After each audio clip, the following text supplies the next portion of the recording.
close till I get up. Time is barely on our side. I don't wanna waste what's left. The storms we Hello friends! Welcome back to Glow and Grow with Elaine. Now today's episode is about something deeply personal and universally important. Now, what real love looks like, especially in a committed relationship since bago pa ta nag-Valentine's na. So I've been reflecting lately on this idea. Loving someone isn't about interfering. It's about support and unconditional trust. Now, as a woman, I think many can relate, di ba?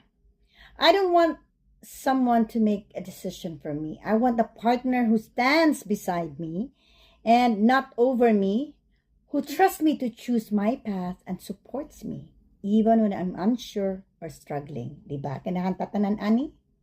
Now, I want to share a personal story with you. Now, my ex-husband didn't want me to work. His reason?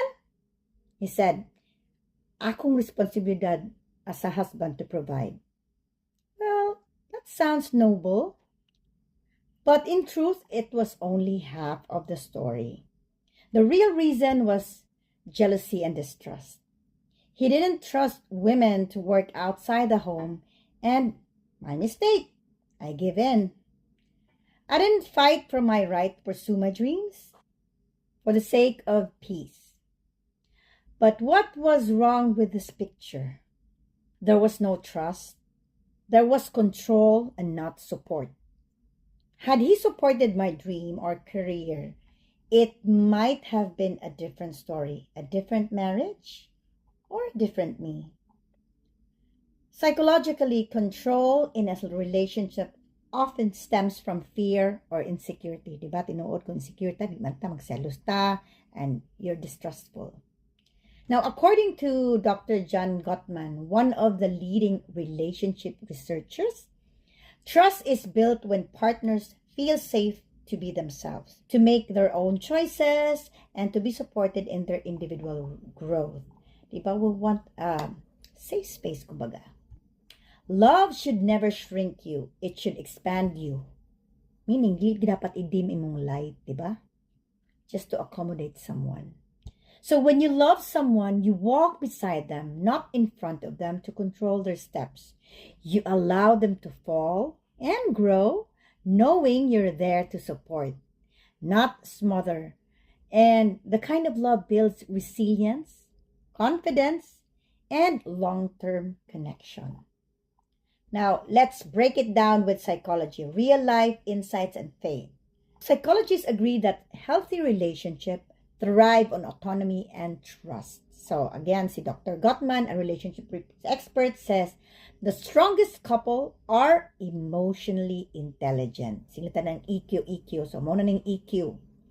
They give each other space to grow and to make choices. They don't control but support each other's dreams individually. Meaning no dimming of light, ha? Control breeds resentment, tinuod. But support fosters confidence and connection. When we interfere, even with good intention, it sends a message na, I don't think you can handle this without me.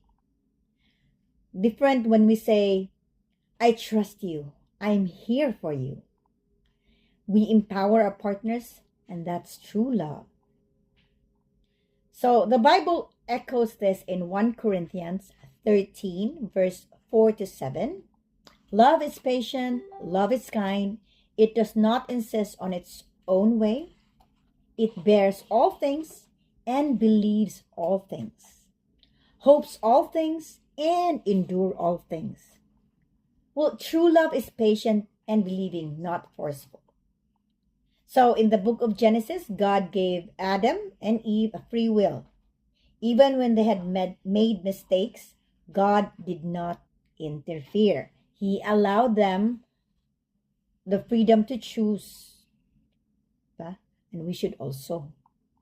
Why? Because love always involves freedom. Without choice, love loses meaning. Diba? Kung wala kay choice, iyaharang choice, okay na din mo. Diba? It's not. So it's nice to be given a choice, right? To be able to decide on your own. So Ephesians 5:28 tells husbands to love their wives as their own bodies, and he who loves his wife loves himself. That kind of love protects, nurtures, and does not dominate. So as women, and I believe many men too, we don't need someone to solve every problem. That's true for me. We want someone to walk with us as we solve them. We just need to be heard, not fixed. Supported and not micromanaged. Encouraged, not judged, diba? So, instead of assuming, how can I support you right now, is a powerful question, diba? Di ta mag-assume, mutana yun ta. And we listen. We practice active listening. Sometimes the best thing you can say is nothing. Just listen. Just be there for them. And then third, trust their journey. Give your partner a space to fail, learn, and rise. That's how we all grow. And then celebrate differences. You are not always going to agree, both of you, and that's okay. Unity doesn't mean uniformity, right? And of course, you pray together.